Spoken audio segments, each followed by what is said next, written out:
Bonjour à tous, j'espère que les fêtes se sont bien passées pour vous, enfin en tout cas déjà Noël et le réveillon de Noël, que vous avez pu voir du coup vos familles, vos amis et que vous avez passé un bon moment tous ensemble.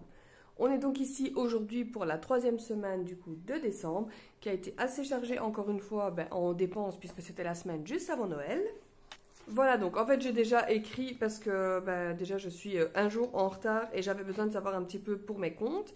Donc j'ai écrit du coup pour la semaine 3 tout ce qu'on avait dépensé avec la banque. Alors il y a eu le coiffeur 28 euros, l'alimentation 161 et on a fait également avec le compte numéro 2, donc les courses de Noël c'était à peu près 250 euros. Voilà, je trouve que ça va encore. Au niveau des sorties 74 euros.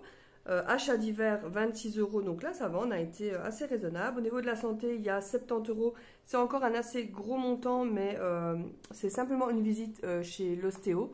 Donc vu que c'est un spécialiste, c'est assez cher et en plus le remboursement sera, je crois, à peine de 10 euros, donc autant dire pratiquement rien. Et au niveau de autres, en fait c'est les cadeaux de Noël et là on en a eu pour 340 euros. Donc il faut savoir que dans les 340 euros, il y a chacun de nos enfants. Étant donné qu'on a 2 enfants, le budget était à peu près de 150 euros par enfant. Ils l'ont plus ou moins bien respecté parce que bon, ils ont fait une liste, c'est nous qui avons choisi dans la liste. Donc pour ma fille, donc elle voulait redécorer sa chambre et tout ça. Donc elle a fait une liste de plein de choses qu'elle voulait. Donc on a dû aller en 2 jours, on en a eu pour 163 euros. Donc on va dire que les 150 sont respectés. Et pour mon fils, donc c'était un Lego, c'est un Lego technique, donc c'est pour ça que c'est un petit peu plus cher. De toute façon, les Legos sont assez chers en général. Et un jeu de console. Donc en tout, donc ça fait 130, 140, ça fait aussi allez, un peu moins de 160 euros. Donc le budget est tout à fait respecté. Ensuite, les 25 euros, c'était... on a fait un tirage au sort pour savoir à qui on offrait un cadeau. Donc chacun on a dû offrir un cadeau. Le budget était plus ou moins de 20 euros. Bon, après c'est toujours en fonction de ce qu'on trouve en magasin. Donc ici on a eu pour 25 euros. Et donc sur le compte numéro 2, c'est pareil. C'était aussi à peu près 30 euros, quelque chose comme ça. Au niveau des enveloppes, il n'y a eu rien du tout.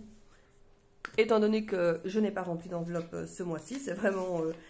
ici c'est ce qu'il y avait au niveau de la vente des carnets. Sinon je n'ai rien retiré. Donc je vais pouvoir directement compléter ici.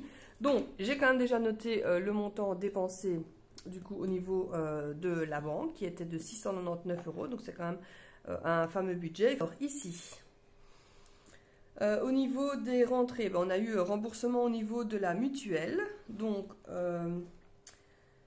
ici, donc on avait reçu 20, mais je vais renoter en dessous.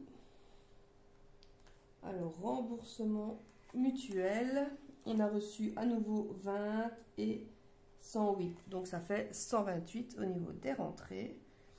Et au niveau des charges, la seule charge c'est l'internet et qui est donc de 47. Donc là on a vu il y a eu quand même une fameuse augmentation. Là rien et là rien du tout non plus.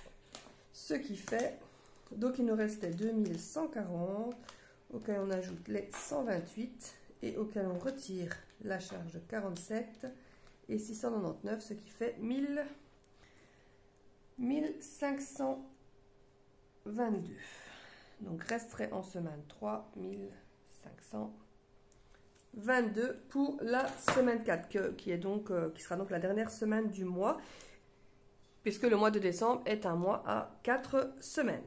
Voilà donc pour les dépenses sur ce compte-ci. Donc ça a été quand même assez rapide. Pour le compte numéro 2, pareil, j'ai déjà pré-rempli. Je pense que pour l'avenir, je ferai comme ça également parce que ça ira un petit peu plus vite.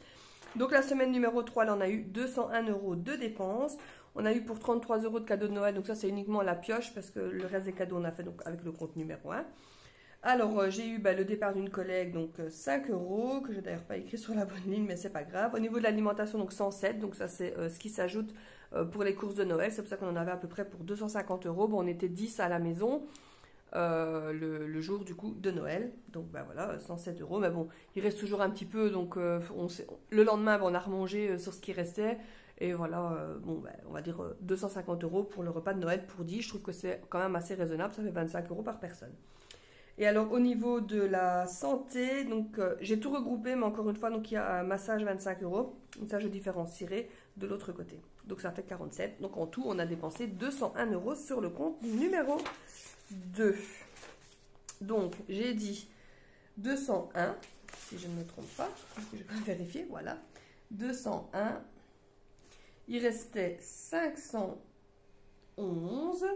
Et sur ce compte-ci, ben, c'est tout. Parce que les charges, il ne reste plus que Spotify, mais ça va seulement être enlevé ce mois-ci et on n'a pas eu de rentrée d'argent. Donc, on reste comme ça pour le compte numéro 2. Et retrait, il n'y en a pas eu non plus. Donc là, il nous restait 511 auquel on a enlevé 201. Donc, il reste 310.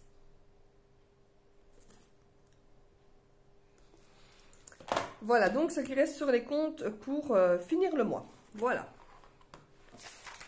Du coup, cette vidéo aura été assez rapide, du coup, que j'ai pré-rempli. Mais bon, au moins comme ça, c'est un petit peu plus rapide parce que je trouve que c'est un petit peu rébarbatif de tout le temps, voilà. Parce que ce sont des achats à chaque fois, enfin, ou du moins pratiquement tout le temps différents. Mais bon, quand même, voilà, ça se répète. Donc, voilà. En fait, j'écris au fur et à mesure quand je l'ai, on va dire, ouvert, voilà, sur mon bureau. Et voilà, je sais à chaque fois que ce que j'ai dépensé, je l'écris en fait directement ou dans le compte numéro 1 ou dans le compte numéro 2. Voilà, donc j'espère que cette vidéo vous aura quand même plu malgré qu'elle est assez courte. Il ne reste plus qu'une seule semaine pour le mois de décembre. Donc moi, je vais déjà vous souhaiter une bonne année parce qu'on se verra du coup en 2024 pour la prochaine vidéo qui sera donc la clôture de décembre. Et donc j'espère que tout se passera bien pour vous et je vous souhaite le meilleur pour l'année 2024. Salut à tous!